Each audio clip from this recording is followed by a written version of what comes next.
Hey everybody, Dr. G here. I'm a clinical and forensic psychologist as well as a body language expert, and today we're going to be analyzing the behavior and body language of Prince Harry. Prince Harry was recently interviewed by the BBC, and he talks about King Charles, security detail, whether or not he's going back to the UK, all sorts of stuff. We're going to cover it all.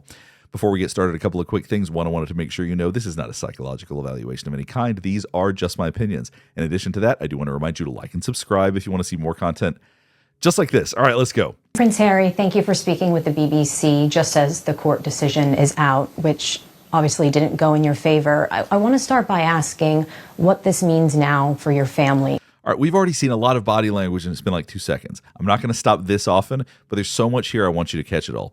Let's jump back for 1 second. Prince Harry, thank you for speaking. First thing we're seeing right here is contempt. You see that corner of his mouth? All emotion is on both sides of the face except for contempt. When you see somebody do a one-cornered smile like that, that is what we consider contempt. So as he's starting to talk to the BBC, we're already seeing that. Speaking with the BBC just as the court decision is out, which obviously didn't go in your favor. And he's blinking a lot as they're talking about the court decision. That suggests stress. So saying the court decision is out, he's blinking a lot. I believe this is related to his security details, what they're talking about. So even talking about it is starting to stress him out. He's withdrawing his bottom lip. Got lots of nerves in the lips, make us feel calmer. I want to start by asking what this means now for your family. There you saw the contempt again. What this means now. Watch this whole sequence again. Watch the corners of his mouth. Prince Harry, thank you for speaking with the BBC just as the court decision is out, which obviously didn't go in your favor. I want to start by asking what this means now for your family. Will you no longer take your children back to the UK? I think it's probably too soon to tell and too soon to say. But and answering these questions appears to be stressful. He's stuttering over his words a little bit, closing his eyes. I think it's probably too soon to tell and too soon to say. But obviously pretty gutted about the decision. We thought it was going to go our way, but it certainly is proven that there was no way to win this through the. All right. Like I said, I'm not going to stop this quite this much, but early on there's so much. Pretty gutted about the. So you see the polite smile. Now this means that as he was doing this, he's probably planned out what he wanted to say. There's a message he wants to get across, and smiling beforehand is part of that. This decision, we thought it was going to go our way, but it certainly is proven. All right, now you saw him scoot back, so they're talking about how it didn't go their way. This is a way that we disengage. He's trying to scoot back from the person he's speaking to. It's making him uncomfortable to talk about this. So he's literally trying to gain distance as they're speaking. See him scooting in his chair like that? It looks like he's literally physically moving his body backward. Even if it's not actually moving backward, that's the unconscious mind trying to scoot back, trying to disconnect. So whether or not it's that he doesn't want to be interviewed by the BBC or the topic is uncomfortable for him, he is trying to disengage right now. And that there was no way to win this through the courts.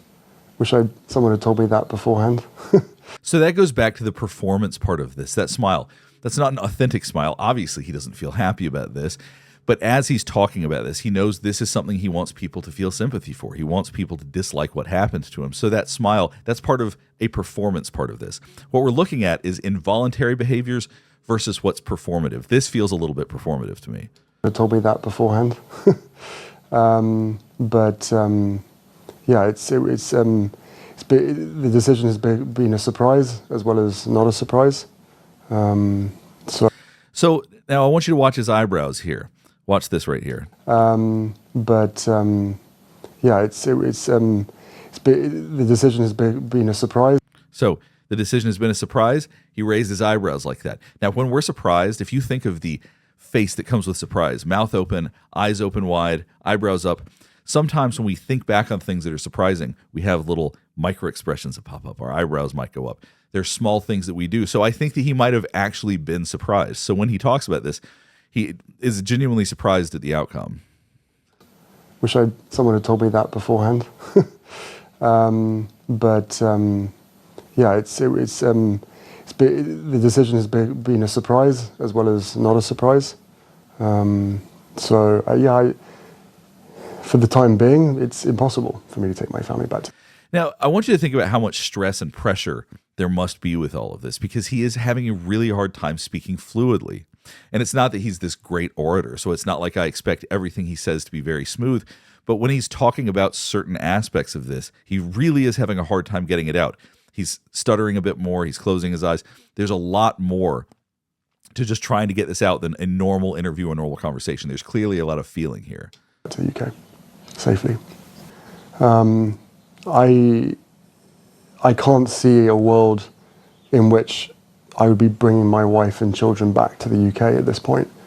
And the things that they're going to miss is, well, everything. You know, I love my country. I always have done, despite what some people in that country have done.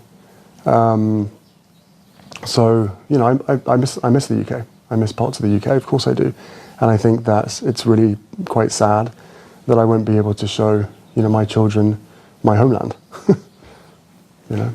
And as Now, that's a very interesting way to phrase that. He won't be able to show my children my homeland. If I understand right, I believe Prince Archie was actually born in the UK, so it's his homeland too. So it's such an interesting distinction that he's in some ways separating his children from the UK rather than talking about it being their homeland. He's talking about it being his. And maybe I'm being nitpicky here, but I think that expression specifically is very interesting and very odd. To the UK, of course I do. And I think that it's really quite sad that I won't be able to show, you know, my children my homeland. You know? And as you say, you've gone back several times during this years-long battle. What about the security arrangements that were in place made you feel it would be unsafe for you and your family? There's only so much that I can say because of the redaction process and the national security matters at hand. But so you notice as he's saying that, he's not looking at the interviewer. He does not want to see her reaction while he's saying that. Sometimes we look at that as because of some degree of deception. There's only so much that I can say because of the redaction process and the national security matters at hand. But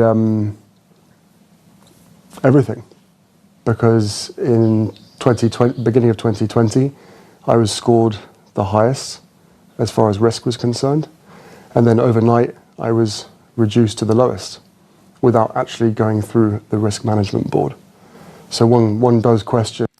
So you see his eyes squinting here. Now, what I'm seeing, I don't think that he's as afraid or is bothered by the idea that he doesn't have security detail as it seems like he believes it's unfair that he doesn't have security detail, or that I believe that it's that the UK won't pay for his security detail, if I understand the situation correctly.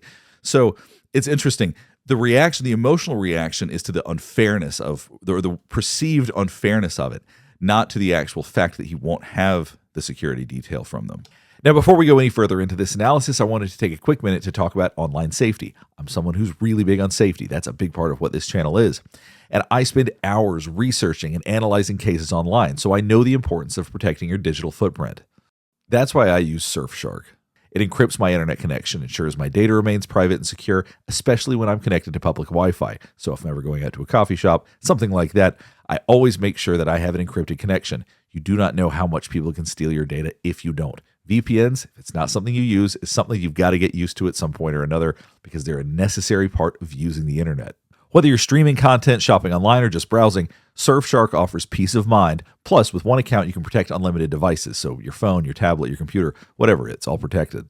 Surfshark also boasts over 3,200 servers in over 100 countries, a strict no logs policy, and 24/7 customer support. So if you're ready to take your online security to the next level, click the link in the description and use the code Dr. G for an exclusive discount and a 30-day money-back guarantee. Go to surfshark.com/Dr. G or use code Dr. G at checkout to get 4 extra months of Surfshark VPN. Now back to the analysis. As far as risk was concerned. And then overnight, I was reduced to the lowest without actually going through the risk management board. So one does. See that look? So he really doesn't like the idea that he feels like this decision was not thoroughly vetted or something like that, that the review board didn't look at it the way that they should have. Something to that degree. That's what he's implying, and that's what he's feeling right now. You can see that's what the reaction is to. Not so much that he doesn't have the security detail, but he doesn't like the way the decision was made. Does question how that is even possible, and also the motive behind that at the time. And that was in 2020. And as hard as it is. And you see a lot of lip licking. There's a lot of self-soothing here. We have a ton of nerves in our lips. We touch our lips a lot, lick our lips, bite our lips. There are a lot of things that we do to soothe ourselves, to calm ourselves down. So as he's talking about this, we are seeing a lot of self-soothing. The threats and risks to my life, I was born into this position. I was born into those risks, and they've only increased over time, along with my marriage to Meghan, and the frenzy across media, mainstream media and social media that created. So, you know. So this is also interesting. So we talk about his marriage with Meghan. Watch this right here. Born into this position. I was born into those risks, and they've only increased over time, along with my marriage to Meghan. So as you can see right here, he puts on this same smile. Now, obviously, based on all the stress we've seen so far, he's probably not feeling a whole lot of actual happiness right now. So when he turns on the performance, that's when the smile comes out. When he is delivering a message that people might not like, or something where he wants to be persuasive in a sense, that's when he smiles. So it's interesting that as he's talking about his wife, that's when he's choosing to smile again in this way. The threats and risks to my life, I was born into this position. I was born into those risks, and they've only increased over time, along with my marriage to Meghan, and the frenzy across media, mainstream media and social media that created. So, you know, and I guess on top of that as well, probably what people don't know, but that is mentioned in the judgment today, Ravek protect private citizens. You know, I was made a private citizen by the royal household, not by Ravek, by the royal household. I can't be a private citizen. I will never be. See, watch his eyes again right here. Not by Ravek, by the royal household. I can't be a private. So he continues to squint whenever it talks about the things that he perceives as unfair. That really seems to be what's bothering him throughout this narrative of when things aren't fair, when decisions were made that aren't fair. That's what's irritating and frustrating to him. Once again, it doesn't seem like, at least based on this, that there really are these huge concerns about safety. There may be some. I'm not saying that there's no merit to that, because he does obviously have his own security detail and so on and so forth. But it's the idea of the unfairness. That's where we're consistently seeing reactions. Private citizen. I will never be seen as a private citizen. I will never be treated as a private citizen. Not by the media, not by most people, and certainly not by anybody that wants to harm me or my wife or our kids. So you know, I think once people realize or understand that there are private citizens who have never played any role in public office and never will play any public. We're seeing a lot of eyebrow raises right here. What he's saying he believes is compelling. He keeps raising his eyebrows to say people that haven't held public office or people in the private sector or whatever, they sometimes get the security detail. It's not fair that I'm not getting it. And so as he's saying this, we're seeing him raise his eyebrows a lot, brings attention to his face. He really wants you to listen to this. Role. That because they are high risk, they are protected at taxpayers' expense, and rightly so. You know, for me and my wife. Well, I mean, again, I'm not sure how much I can say, but well, I can never leave. So there's a lot of discomfort right here. Watch this. There is, you know, there's a deep swallow. For me and my wife. He's looking down, genuinely trying to think right now. This is a genuine look of someone who's concentrating and trying to think of what to say. Well, I mean, again, I'm. And then you see him touching his nose, brushing his nose. These are pacifying behaviors. There's a lot going on that's making him uncomfortable right now. I'm not sure how much I can say, but well, I can never leave the royal family. Yeah. And then there was a smile and a laugh right before that. And this is all when he's talking about his wife. And so I think that he knows that this is a very charged subject. So there's a lot of discomfort around this for him. And he's trying to balance that, putting on a little bit of a performance with some really intense feelings. And, you know, there is a lot of control and ability in my father's hands. Ultimately, this whole thing could be resolved through him. All right, so now he's getting emphatic again with his hands. So he's saying, my father could resolve this. So it seems like he's putting it on King Charles to resolve this situation. At least that's the way that I'm hearing it right now. Control and ability in my father's hands. Ultimately, this whole thing could be resolved through him. So his body language is saying, I'm not responsible for this. He's responsible for this situation. Not necessarily by intervening, but by stepping aside, allowing the experts to do what is necessary and to carry out an RMB. That said, this all was initiated under a previous government. And finally, just because you mentioned, you know, your connection to your country, your public service, after this years-long battle, Do you think your relationship has changed with the UK? Do you feel let down by your country? Now, this was interesting. Watch the corner of his mouth again. I talked about that contempt, and it seems like we're seeing it again. Has changed with the UK. Do you feel let down by your country? It's very small, very quick, but did you catch that? Right here, if you look at the corner of his mouth, there's a little twitch. And so I don't know if it's because he's being asked that question or if he has contempt about the relationship changing, but there was a brief flash of contempt just then. And then there's the smile, there's the performance. I don't want to show you how I actually feel about this, so I'm going to smile instead. That's a big question. At this point, I'm feeling very let down. It's the minority of people, especially those that read the tabloids and the press themselves. The press themselves have incited so much hatred towards myself, my wife, and even our children. That's hard. Now, I want you to notice when he's shaking his head. This sounds very small, but I want you to notice the timing of it. Because when somebody's feeling something really strongly, if we're going to nod or shake our heads, we'll do it in sequence. So if I'm saying yes and I'm nodding like that as I'm saying it, that means I feel strongly about it, or no, and I'm shaking my head. Now, if I say yes and then nod afterwards, that's more performative. Then I'm recognizing I need to nod my head after what I just said. Watch this right here. The press themselves have incited so much hatred towards myself, my wife, and even our children.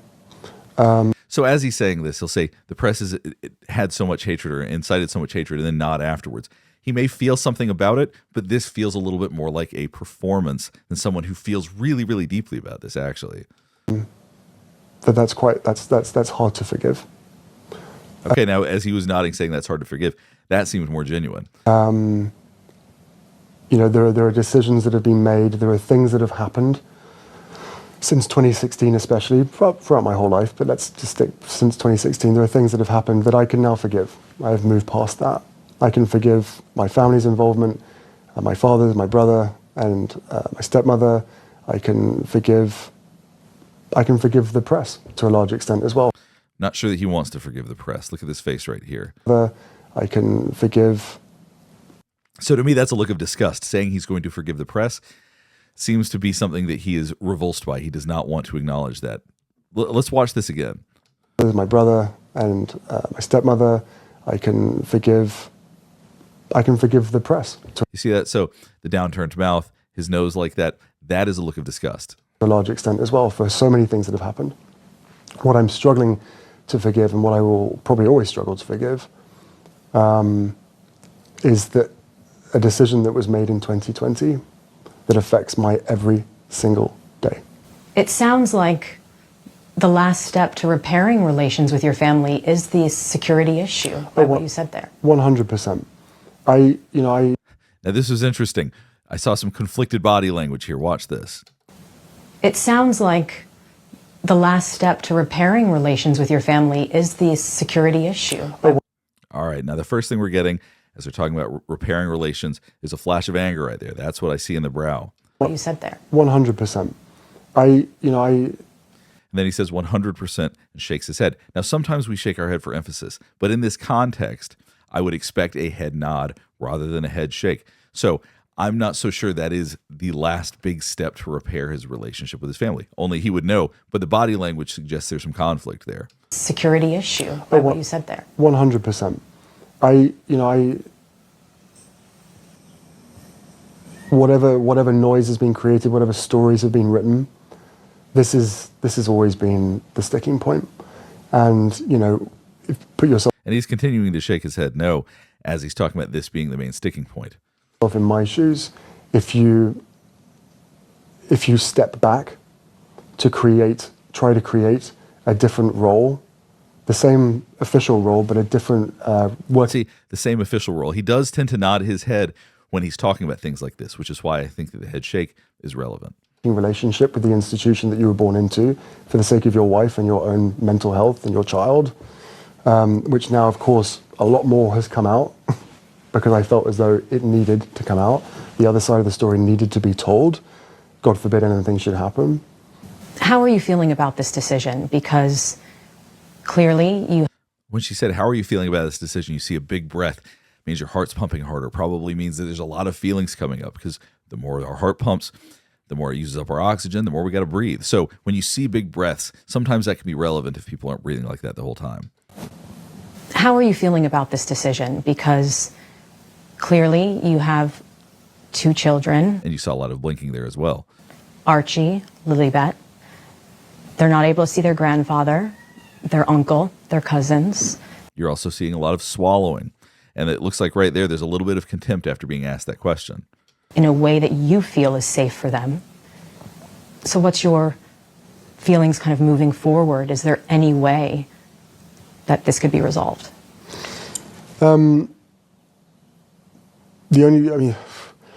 Firstly, I'm devastated. So you're seeing so much feeling here. We'll go ahead and stop here. What we're seeing a lot of is him reacting to the fact that the security detail was taken from him. I'm not so sure that all of these feelings are truly just related to the security detail. There's so many complex family dynamics, but so much of it is through this lens. But it's very possible that it's more complex than that. We may be seeing much more complex family dynamics play out, but it's much easier and safer to talk about it all through this whole security detail part.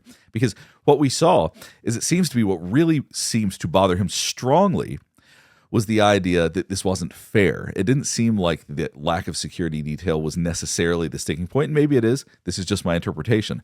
But my interpretation is that what really was getting to him was the idea that it wasn't fair, the idea that he should have been allowed this. It wasn't so much the idea that he's unsafe or that he's in harm's way or anything like that, but the idea he feels like he's being punished. And he seems to, at least in part, blame his family for this situation. If you have any thoughts about this or there are other things you want me to watch related to this, please let me know in the comments below. Last thing before we get finished up is I do want to remind you to like and subscribe if you want to see more content just like this. All right, thanks for watching.